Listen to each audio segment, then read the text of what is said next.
everyone, welcome to the replay. For you guys are joining later, thanks for those hearts, guys. Feel free to tap that screen. It's just as fun to tap hearts the second time around, and I always go back and catch you guys. I know some of you guys are regular replay viewers, and I appreciate you. Hello Jess, hello Julie, how's everyone doing? I missed you guys. I did. I hope y'all had a lovely Thanksgiving break.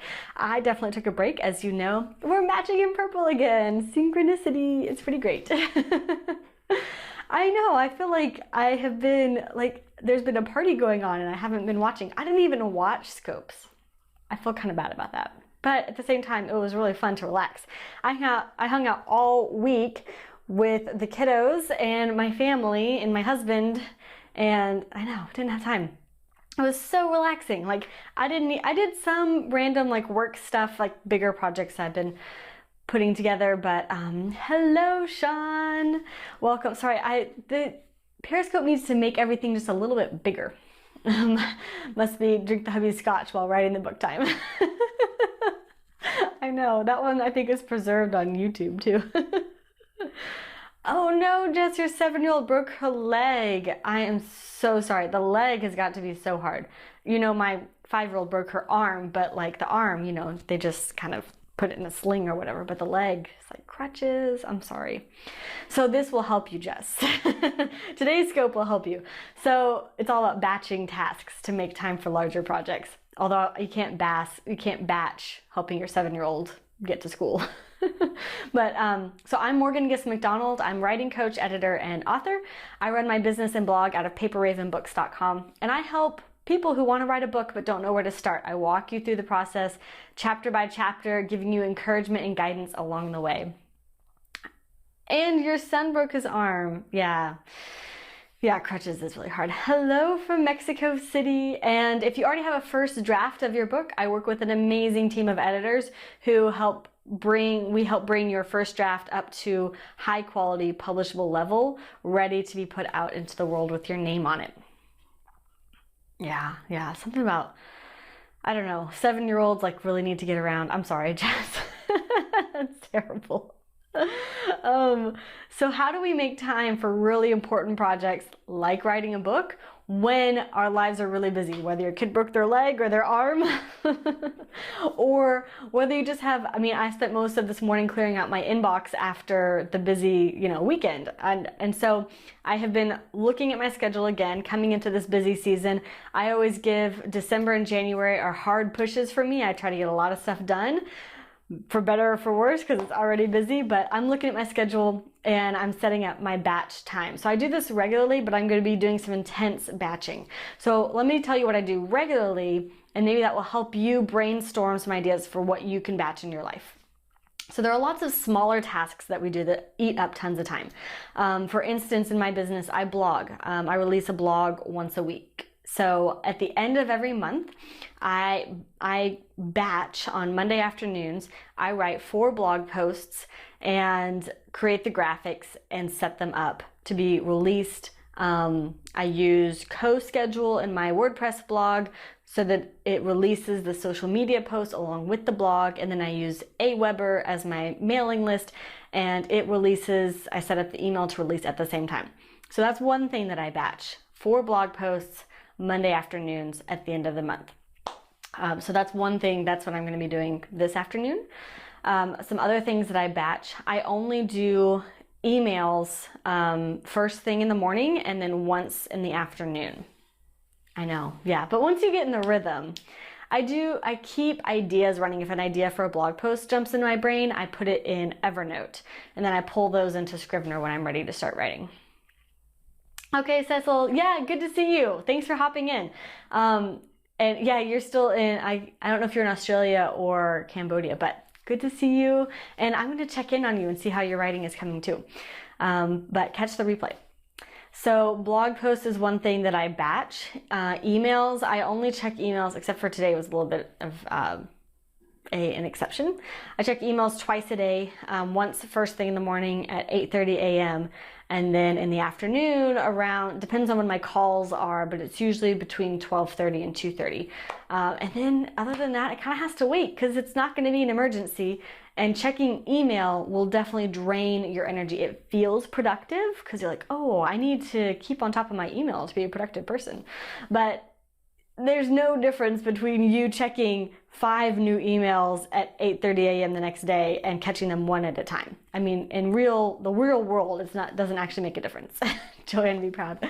I know Joanne was just an Aaron Smith scope. She might be actually being organized and not watching Periscope all day. So email is another thing that I batch. I also don't really check email on weekends because that sucks up your personal time and then you feel like you're working when you should really be relaxing and recovering so that you are geared up and ready to go the next week. Some other things that I batch,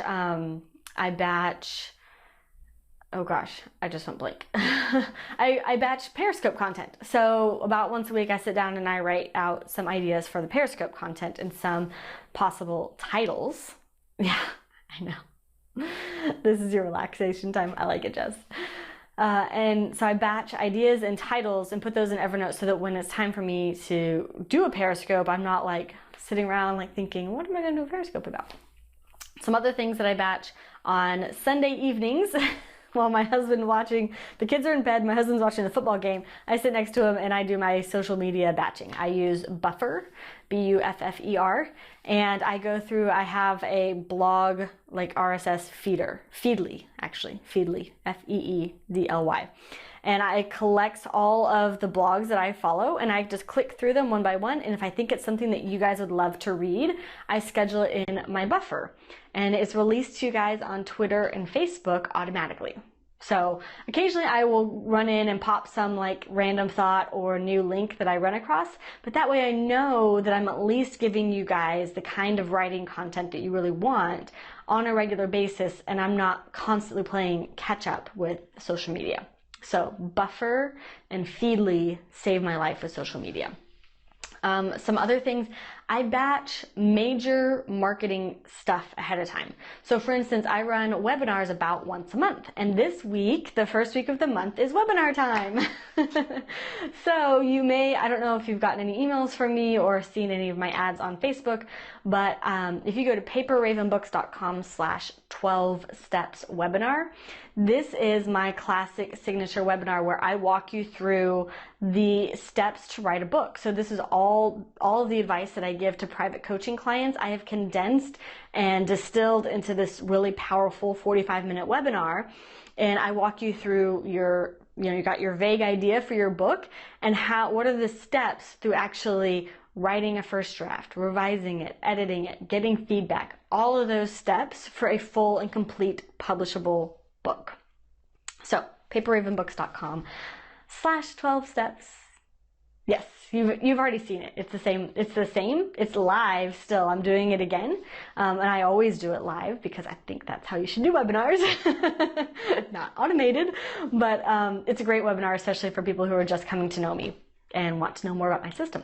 So that is plugged into my Google Calendar. Like the webinars are set way ahead of time and all of the marketing stuff is set way ahead of time too. So that when it comes to like the week, so the webinars are going to be Wednesday, Thursday.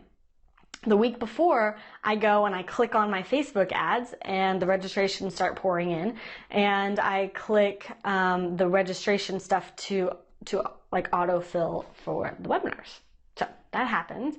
And because it's already set in my Google Calendar, when those days roll in, I'm just like, okay, today is the day to turn on Facebook ads. Hello from Moscow.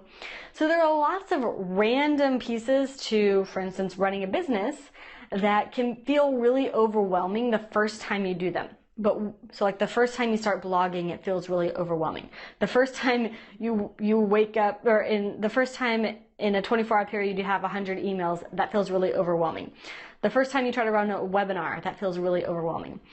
And then you've got all this stuff filling up your day and you're like, how am I ever going to write this book that I know I want to write, that has been calling to me, wanting to be written, how can that big project ever take place if I'm running around like a chicken with its head cut off, as we say in the South, because we do cut off chickens' heads. Yeah. It all feels really overwhelming. You're like, I've got to be on Twitter, I've got to be on Periscope, I got to be doing webinars, I got to be on Facebook, I got to be blogging. Like everything feels really overwhelming. And at first, like there's not really a shortcut to just figuring out how to do it the first time. But once you figure out how to do it the first time, batch it, systematize it, create half days in your Google Calendar where you're only doing blogs. Create 2 30-minute chunks in your calendar where you're only checking email. Another one. I only consume content during certain parts of the day. So like during my lunch period, I'm trying to force myself to take a lunch because I don't usually, but I'm like, I can set 30 minutes aside for a lunch. Yeah. And, or in the evening. So I have set slots where I consume content. So I'm a replay watcher. I totally empathize with you replay watchers. I know, I need to eat lunch. So there are certain segments in the day where I consume content, and all of those emails that you get with watch this webinar, check this replay, watch this video blog, all those I file into a folder called content to consume, and I can only click on that folder during my content consumption period. So lunch or evening, pretty much. So we talked about emails. Social media is Sunday evenings. I think that's mostly it. So when do I write my book? This is what you really want to know, isn't it? So my second book is on its back burner, simmering. I'm working on the course, which to me feels a lot like a book. So my current major project is a course. You want to know when I'm working on it? You probably know. Yes, you do. 4:30 to 5:30 a.m. That's when it happens. That's when it happens, and once a week. Yeah, 4:30 to 5:30 a.m. every morning, and then once a week, Mondays. Yeah, exactly. Mondays before my week gets too crazy. You're right, Cecil. Yep, discipline is the key. So Mondays is my content creation day. So today was kind of actually consumed by emails. It's not usually that bad. And then usually the full day Monday, and so Monday morning and Monday afternoon are both slots for content creation. So 3 weeks out of the month, it's content creation for the course. And then the fourth week also has blogs. You're not screwed, Jess.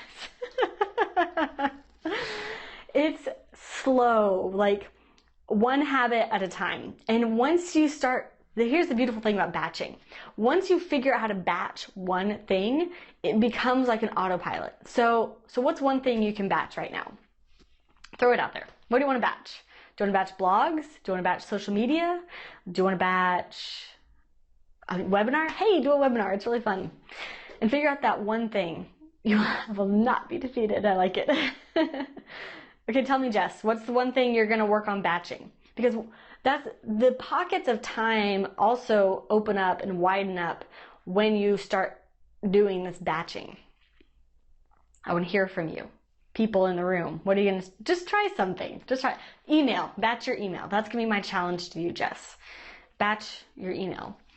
Or, hey, Joanne's in the room. Jess and I were wondering what you might be doing. So I saw you in Aaron Smith's scope. Okay, so that would be my challenge to you, batch email. And then my second, so once you get email under control, where really and truly just check it twice a day and that's plenty. My second challenge to you, tailwind for Pinterest. Drying your hair for your scope, nice. My second challenge to you is if you're blogging, batch blogging. Oh yes, I will say I don't do house cleaning. Cecil says batch projects. Yeah, and you can even think about it does free up a lot of time, but you would be surprised how easily you waste that time. Yeah, so in thinking of projects in batchable chunks. So for instance, okay, I'll walk you through this too. This is just a behind the scenes day.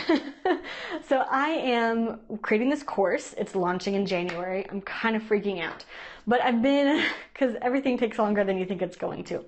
Large project, but trying to break it down into batchable chunks. Okay, so the first batch, I know, Cecil, I have the same problem, way too many projects. The first batchable chunk was creating the script for each of the 8 modules. So this course has 8 modules, creating the scripts for each of those, and then creating the keynote presentations, and then creating the Word documents for the PDF workbooks, and then it'll be videoing, creating all the videos. And then so you can see how within, even though one project is huge, creating batchable chunks and then assigning a designated time. I know. But I don't feel like I'm super organized, because in the middle of the moment, it feels, hello, Ali Bram. It feels disorganized. And maybe that's a key point, is even though the batching helps to free up time, it does not necessarily feel like you have wide open space in front of you, you know? So you have to be a little bit careful. Even if you get the batching underway and you set aside those chunks for your bigger projects, you're always gonna feel like you're in a vortex. Cecil says, how can you stick to those times for the batch? Gosh, I wish there was a good way. Google Calendar helps me a lot. I've started setting Google alerts like an hour before I'm supposed to start a major batching project. I know, right? So I just had a Google alert go off that it's time to write my blogs. And I was like, okay, I have an hour. So I got to do my scope and eat my lunch. And then my blog batch time starts. So Google alert plus an hour alarm reminder is helping me currently. And then also beginning to think, I actually worked with someone to help me with my workflow. So she helped me create this. Mondays is content creation. Tuesdays is for client work, a particular type of coaching client work, and some editing review. Wednesday's the same. Wednesday's actually coaching client work. And then I have a slot for a major project. This week it's the webinar. Thursday I have a slot for a major project, which is going to be the webinar also this week. And then content creation. Yeah, exactly.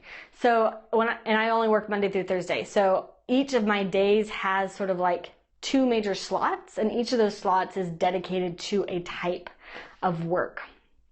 So content creation, client editing, client, major project, content creation is kind of how my week tends to flow out. So and I've done that for now probably 8 weeks, and so it's flowing better, and it feels more regular, but it's taken me a while to get used to that. So that's my tips for you guys. Go forth and batch. At least one thing. And then once you see the batching start to take effect in your calendar, you will see those larger slots open up for your book and your major project. And don't forget, it takes time for routine. Exactly, Joanne. Don't forget, there's always the golden hour, 4:30 to 5:30 a.m. That should be a staple, in addition to whatever larger chunk you can get in the week. Alrighty, guys. Thanks for hanging out. You know where to find me, paperravenbooks.com. I always hang out on Periscope and Twitter at MorganGMac. And give me a follow if you're not. You woke up at 10 today. Joanne, that's insane. Please don't tell me that again. Don't tell me that until my kids are out of the house. And then we can talk about how we sleep until 10 a.m. But right now that feels like it'll never happen. Alrighty, guys, y'all have a good day, and I will catch y'all later. I'm going to go have my lunch and consume my content and then write my blogs.